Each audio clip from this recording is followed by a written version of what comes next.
తెలంగాణ ముఖ్యమంత్రి రేవంత్ రెడ్డి ఏపీపీసీ అధ్యక్షురాలు షర్మిల ఒకే వేదికపై కనిపించారు. ఇది కాంగ్రెస్ పార్టీ కార్యకర్తల ఆనందాన్ని రెట్టింపు చేసింది. విశాఖ ఉక్కు ఆంధ్రుల హక్కు పేరుతో Congress party Visakha steel plant మైదానంలో భారీ బహిరంగ సభను నిర్వహించింది. ఈ సభకు ఏపీ నాయకులతో పాటు తెలంగాణ ముఖ్యమంత్రి రేవంత్ రెడ్డి కూడా హాజరయ్యారు. ఈ సభకు రేవంత్ రెడ్డిని ముఖ్య అతిథిగా ఆహ్వానించారు. రేవంత్ రెడ్డి సభా వేదిక మీదకు వచ్చిన సమయంలో ఏపీ కాంగ్రెస్ క్యాడర్ కేరింతలు కొట్టింది. వేదిక మీదకు వచ్చిన రేవంత్ రెడ్డి తనతో పాటు షర్మిల చేయిని కూడా పైకెత్తి సభకు వచ్చిన వారికి అభివాదం చేశారు. విశాఖ స్టీల్ ప్లాంట్ మైదానం వేదికగా తెలంగాణ ముఖ్యమంత్రి Revanth Reddy, AP CM Jagan, TDP అధినేత చంద్రబాబు, జనసేన అధినేత పవన్ కళ్యాణ్లపై విరుచుకుపడ్డారు. శనివారం సాయంత్రం విశాఖ స్టీల్ ప్లాంట్ మైదానంలో జరిగిన విశాఖ ఉక్కు ఆంధ్రుల హక్కు సభలో ఆయన ముఖ్య అతిథిగా పాల్గొన్నారు. ఈ సందర్భంగా మాట్లాడుతూ ఏపీలో జగన్, చంద్రబాబు ఎవరు గెలిచినా మోదీ వైపే ఉంటారని విమర్శించారు. బీజేపీ అంటేనే బాబు, జగన్, పవన్ కళ్యాణ్ అని కొత్త అర్థం చెప్పారు. ఇప్పుడు ఏపీకి కావాల్సింది పాలకులు కాదని ఢిల్లీలో ప్రశ్నించే గొంతు అన్నారు.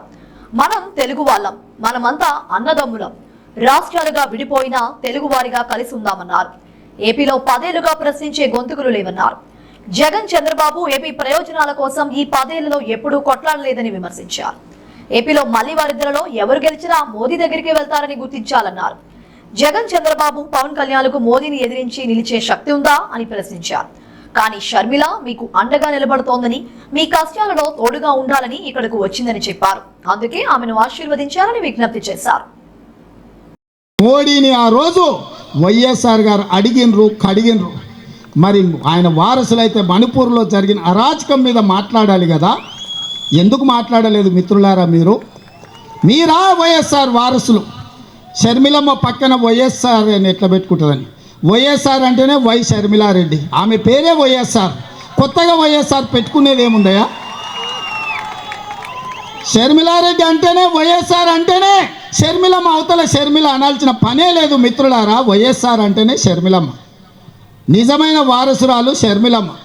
ఎందుకంటే రాహుల్ గాంధీ గారిని ప్రధానమంత్రిని చేయాలన్న ఆలోచన, కాంగ్రెస్ పార్టీని గెలిపించాలన్న ఆలోచన, ఆంధ్రప్రదేశ్ ప్రజలకు అండగా నిలబడి మీ కష్టాలు కన్నీళ్లు తూడవడానికి మీకోసం అవసరమైతే ఆనాడు చేవెళ్ళ నుంచి ఇచ్చాపురం వరకు రాజశేఖర రెడ్డి గారు ఏ విధంగా అయితే పాదయాత్ర చేసిండో 94 నుంచి 2004 వరకు 10 సంవత్సరాలు ఆయన ప్రతి నిమిషం ప్రతి క్షణం ప్రజల కోసం కొట్లాడి 99 ప్రతిపక్ష పాత్ర పోషిస్తే 5 ఏళ్ళు అహర్నిశలు చట్టసభలలో నిటారుగా నిలబడి పట్టుబట్టిండు, పడగొట్టిండు ఆనాటి ప్రభుత్వాన్ని. మరి ఇవాళ మిమ్మల్ని అడగదలుచుకుని వేదిక మీద నుంచి ఆంధ్రప్రదేశ్ ప్రజలు, మీరు విజ్ఞులు, తెలివి కల్లోలు, ప్రపంచంలోనే ఆంధ్రప్రదేశ్కు సంబంధించిన వాళ్ళు ఐటీ రంగాలలో, ఫార్మా రంగాలలో, ఐఏఎస్లలో, ఐపీఎస్లలో రాణించిన వాళ్ళు, ప్రపంచానికి ఒక దిక్సూచిగా మారిన వాళ్ళు ఈ ప్రాంతం నుంచి ఉన్నారు. ఇవాళ సింగపూర్ ఎట్లుంటుందో విశాఖపట్నం అట్లుంటుంది. ప్రపంచ దేశాలతోని పోటీ పడగలిగిన సత్తా మీకున్నది, ఆలోచన చేసే శక్తి ఉన్నది. మరి ఇవాళ మీ తరఫున కొట్లాడేటోళ్ళు ఉండాల్సిన అవసరం ఉందా లేదా ఆలోచన చేయండి. ఇవాళ మీరు ఆలోచన చేయండి.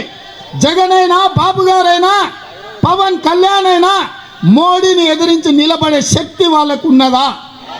మరి వాళ్ళకు లేనప్పుడు ప్రశ్నించే గొంతుగా షర్మిలమ్మ ఈ రాష్ట్రంలో కాంగ్రెస్ పార్టీకి అండగా నిలబడి మిమ్మల్ని అందరినీ మీ కష్టాలలో తోడుగా ఉండాలని వచ్చినప్పుడు ఆశీర్వదించాల్సిన అవసరం ఉందా లేదా మీరు ఆలోచన చెయ్యండి. ఇవాళ పాలించే నాయకులు కాదు, ప్రశ్నించే గొంతు కావాలి. మీ తరపున నిలబడి కొట్లాడే నాయకురాలు కావాలి. వైఎస్ఆర్ వారసు రావాలి. వైఎస్ఆర్ గారి ఆశయ సాధన కోసం పనిచేసే వాళ్ళు ఉండాలి.